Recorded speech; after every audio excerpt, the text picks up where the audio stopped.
The Hendrick Motorsports teams continue to win on the racetrack, and they keep expanding their facilities.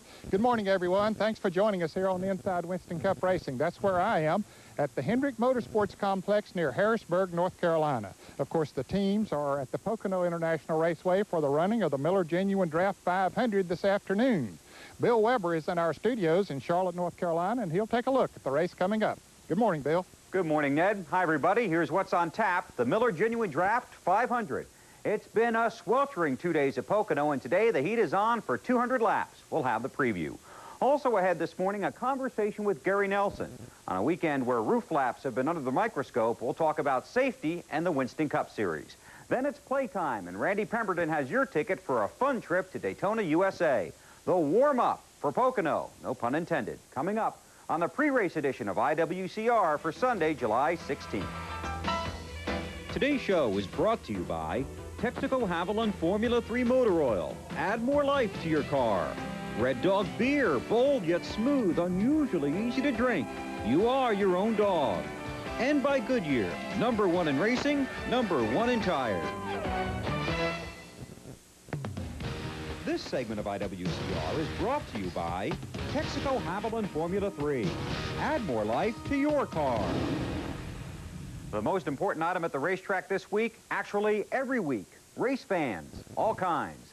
I flew back from Pocono last night, and believe me, like most of the country, it is hot. So is Bill Elliott. His McDonald's Ford is on the pole with $114,000 in the Unical kitty.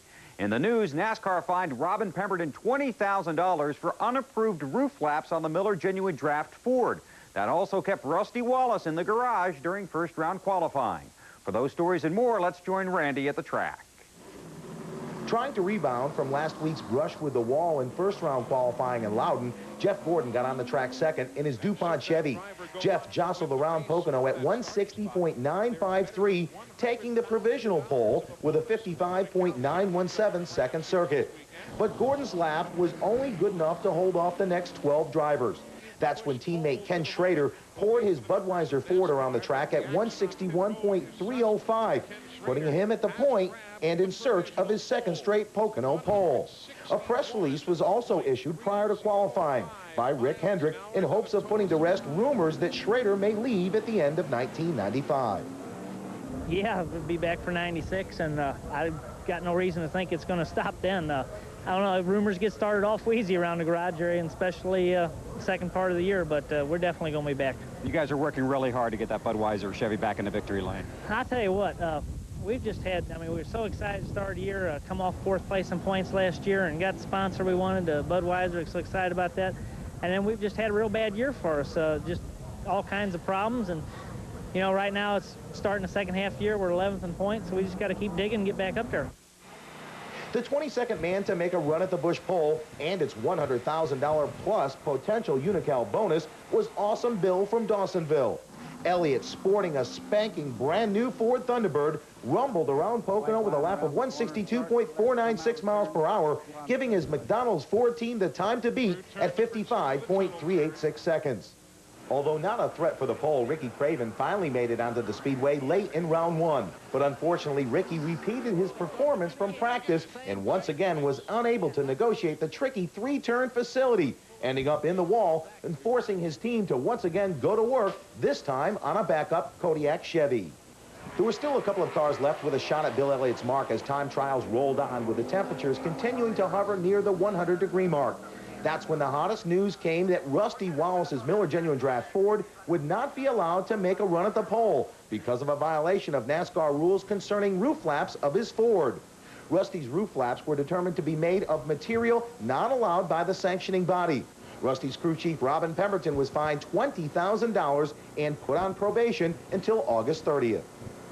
We took it our own to design our own roof flap. We built it super strong, super light, real efficient, and did it. We've been running for about 1.5 years now. Yesterday we went through technical inspection. They decided they're going to start checking stuff, and the magnet wouldn't stick to the titanium that we used, and then we were out for qualifying. I guess the thing I feel good about, if there's anything good about it, is that they did say, you know, it was probably one of the most high-quality pieces they've saw. It looks in their eyes to be stronger than the original one, so no way did it ever jeopardize any safety. And so they fined me $20,000 and said, basically, this is a statement just to deter the other teams from trying to use non-approved parts. They said, we don't put this in the same categories as a drilled roll cage like the 8-car had, or a holes in the right front hub like the 24-car had. This wasn't a safety issue. This is merely a statement to try to keep non-approved parts away from NASCAR, and that was it. As qualifying came to a conclusion, Mark Martin in his Valvoline Ford had the final shot at grabbing the glory from Elliott. Mark made a strong bid, but came up a tick short on the clock with a lap of 161.993, making it the second straight Pocono race he'll start from the second position. For Elliott, it was his first pole position in 42 races, dating back to Darlington in March of 1994. I feel like this car will race very well. You know, Mike's put a lot of thought in this car, and we really went at it at kind of a different attitude. And all the guys at the shop, you know, I got to commend all of them guys. They really worked hard, put a good effort together, and if it come here today, it paid off. $114,000 in Unical Challenge money that could pay off if you can win here on Sunday. It'd be great. Put another Ford up front. Well, the story remains the same here today. We're looking for high temperatures, possible chance of thunderstorms, but the 100,000-plus fans that'll pack Pocono this afternoon are looking for a great Miller Genuine Draft 500. Bill, back to you. Thanks, Randy. Now a look at the top 10 for the MGD 500. Bill Elliott has not led a lap this season. He's got a good shot today. Mark Martin's Valvoline Ford has been strong all weekend. Morgan Shepherd is 8th in points, finished 2nd last week, and starts the Citco Ford 3rd. We heard from Ken Schrader that winless streak he'd like to snap dates back to June 2nd, 1991. Dale Earnhardt is 3rd in points. He turned a few heads in qualifying. Sterling Marlin trails Jeff Gordon by 40 points. Ted Musgrave has 10 top 10s. He finished 2nd here just 35 days ago. Bobby Hamilton told us he wants a road race car for the corners and a dragster for the front stretch, but he's happy with the STP Pontiac. Joe Nemechek has the Burger King Chevy 9th, and Rick Mast, our favorite golfer in the Winston Cup garage, tees it up 10th today. Now a couple of other stories from this weekend. Ward Burton lost the hood to his Hardy Chevy on the first lap of final practice Saturday afternoon. His crew made quick repairs and got Ward back out on the speedway. He starts 14th today. And Mike Wallace will start 35th today, but he already has 2 victories this week, winning Thursday's ARCA race and then returning to victory lane in yesterday's ARCA event to complete the weekend sweep.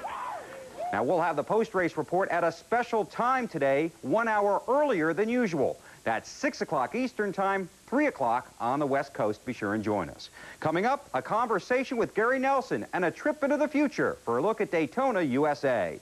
Here's the rest of the starting grid. The green flag falls just after 1 o'clock for the Miller Genuine Draft 500. We'll go back to Ned at Hendrick Motorsports in just a moment.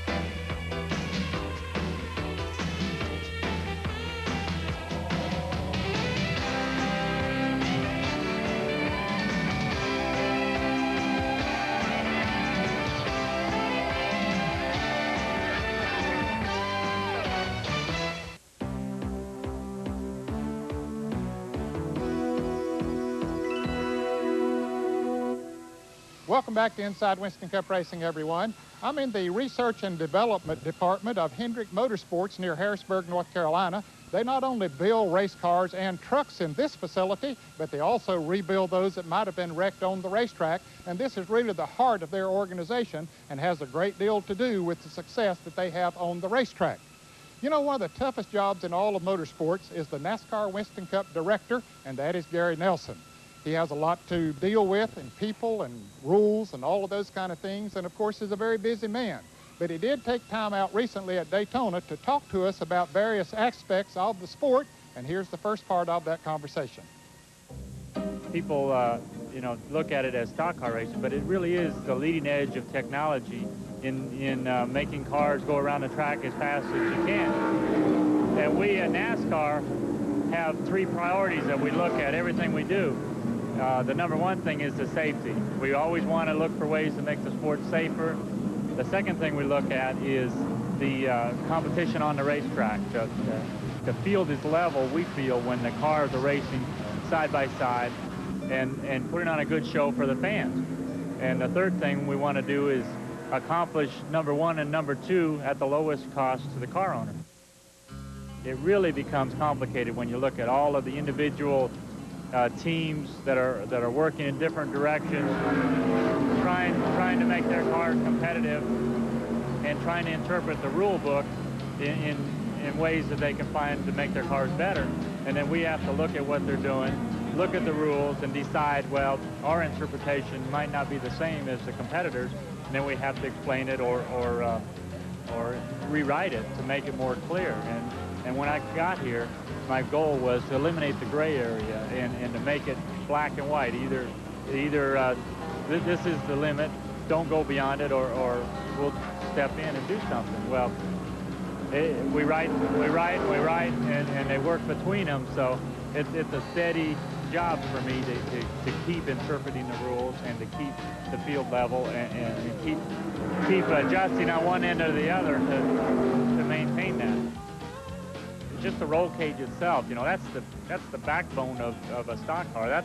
That is really the thing that's really, I think, the foundation of a stock car is that roll cage, and we're very careful to mess with that roll cage. We might talk about refinements here and there, but that thing is really working great. And you see these accidents and the drivers walk away. It's got to be credited to the roll cage. And we're always looking at the seats and the seat belts and just everything, the fuel cells. It's a constant daily project for us, and we've got some people that really are good in that area, and we're always getting ideas from the public and talking about them and working on them and looking at them. So it's safety being our #1 priority. It really does take a lot more of our time than most people realize. Well, we're very happy with the results of the roof flaps.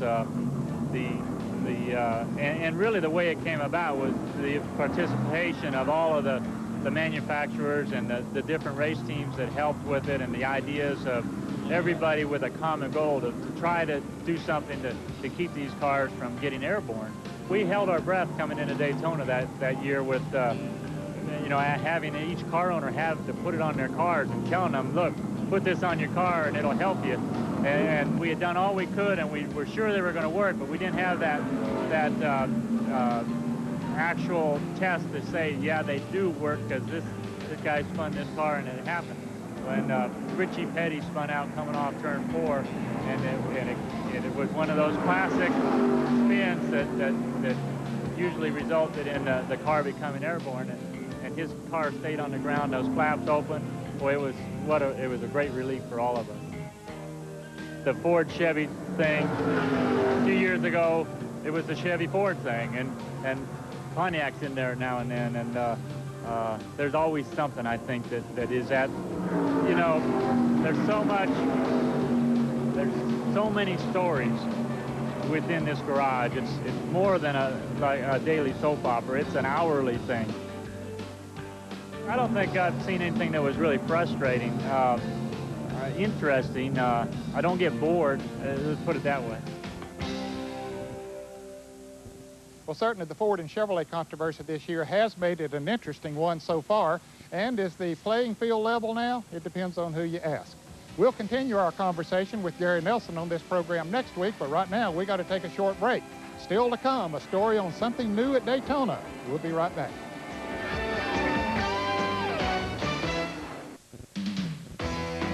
The IWCR voicemail box is brought to you by Miller Genuine Draft. My question is about the wheels. Who makes them? Are they all the same? And does NASCAR have specific rules governing them? Hi, my name is Ed CLUKA of the Aero Racing Wheel Company. Thanks for calling in with your question on wheels. The wheels in Winston Cup racing are sanctioned by NASCAR, and the sanctioning requires two things, certification and specification.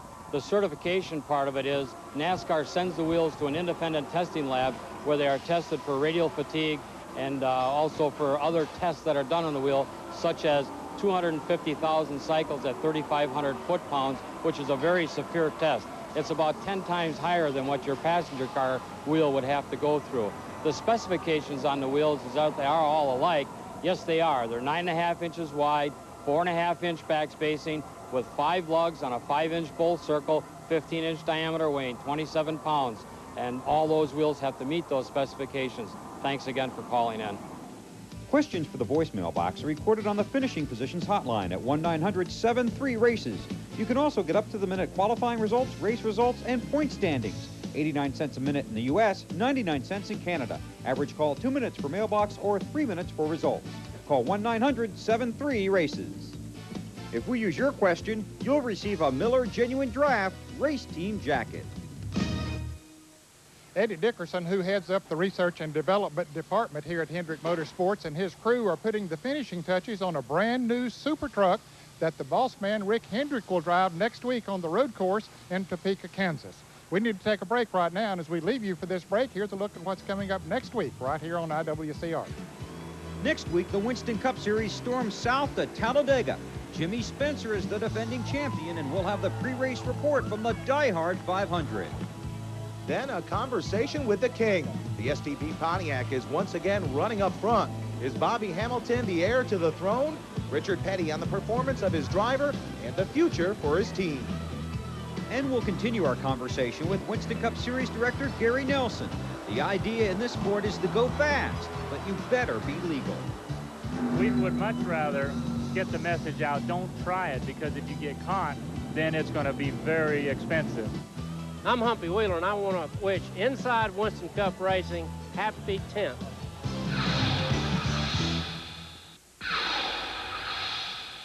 If you have an opportunity to visit the Daytona International Speedway this summer, you'll see a lot of construction going on there. No, they're not changing the racetrack. NASCAR is building a new attraction for race fans, Daytona USA. The World Center of Racing is growing again. This time a year-round interactive attraction for the race fans. Daytona USA is a dream that is about to become reality. Unveiled at a news conference just prior to the Pepsi 400, it's expected to open in the summer of 1996. We've chosen the weekend of this year's Pepsi 400 for the groundbreaking ceremony for Daytona USA, in part because we hope to have the grand opening of Daytona USA at about this time next year. Daytona USA will be a blend of today's technology and yesterday's memories to bring the race fan and even the non-race fan a look at the sport's past, present, and future. Well, Daytona USA is going to be really a premier motorsports attraction, and in addition to just an attraction as far as what's going on today, there's going to be a pretty significant historical portion of it, because Daytona Beach is does have an awful lot of history behind it if you want to go back to the days of the old straightaway trials and even prior to the beach road races. So for people that are coming to this area, they're going to be able to really experience and feel the history of the sport as it pertains to Daytona, as well as the tie-in with the actual Daytona Speedway. Obviously, we can't take you inside Daytona USA, but here's what you'll find when it opens. There's 14 different exhibit areas. It'll take people 2.5, 3 hours to go through a lot of hands-on exhibits, so you're really going to feel like you're part of the exhibit. You can design your own stock car and then test it on the track, see if you've got a car that does 40 miles an hour or 200 down the backstretch. Great trivia game on, the history of racing. You can call your own race. Everybody's a closet announcer, as you've probably found out, so you can take a tape home, a videotape of you calling a famous finish. Our theater, we've got a 260-seat state-of-the-art theater. We've had a Hollywood Academy Award-winning production team do the film. It's going to blow everybody away. And and we're going to have different exhibits on a rotating basis that are going to make people want to come back. The multi-million-dollar motorsports attraction is the largest financial commitment in the history of the International Speedway Corporation. It will vividly present the history of NASCAR stock car racing, road racing, motorcycle racing, and go-kart racing, spanning nearly a century. It will double the size of the current visitor center, and it took an all-star construction crew to break ground. As drivers and car owners and crews, we're really excited about Daytona USA, and we're proud to be a part of it. If Bill will just tell us what he wants built and where, and we'll get started. Probably have it done by tomorrow as fast as we are. But, we're happy to be a part of it. We're excited about it for the fans. It's going to bring a lot more race fans down there, give them something, show them something of how we do it, how we do our job, and how we perform. And we're excited about it and look forward to it. We look forward to it too. We'll keep you updated on the progress of Daytona USA during the next year, and I'm sure when it opens, Randy will be one of the first in line. We're off to Talladega, and remember, Richard Petty will be part of our program here next week. Don't miss that. We'll see you again here on TNN for more on Inside Winston Cup Racing. Today's show has been brought to you by Texaco CleanSystem 3 gasolines. Add more life to your car. Cold filtered Miller Genuine Draft, making the world a very cool place. And by Goodyear, #1 in racing, #1 in tires. Drivers, race teams, and race fans, don't get left out of the action. Order the 1995 Team Simpson catalog. Call 1-800-71-RACIN and join Team Simpson today. The official conversion van of Inside Winston Cup Racing is Gladiator by Glovell, America's #1 luxury van. Glovell, the way we put it together sets us apart.